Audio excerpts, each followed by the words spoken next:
প্রধানমন্ত্রী শেখ হাসিনার সাথে সৌজন্য সাক্ষাৎ করেছেন আন্তর্জাতিক Red Cross and Red Crescent Federation আইএফআরসির প্রেসিডেন্ট কেট ফোর্বস।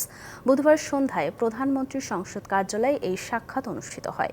এ সময় আইএফআরসির প্রেসিডেন্ট বলেন, ঘূর্ণিঝড় প্রস্তুতি ও দুর্যোগ মোকাবিলায় বাংলাদেশের সক্ষমতার দৃষ্টান্ত বিশ্বের সকল দেশের জন্য অনুকরণীয়।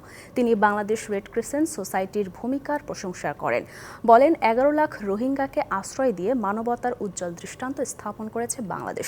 রোহিঙ্গাদের জীবনমান উন্নয়নে বাংলাদেশের যে কোনো প্রকল্পে সহায়তার আশ্বাস দেন কেট ফোর্বস। জবাবে প্রধানমন্ত্রী ভাষান্তরে রেড ক্রিসেন্টের সহায়তা বাড়ানো ও স্থানান্তরে সহায়তার আহ্বান জানান।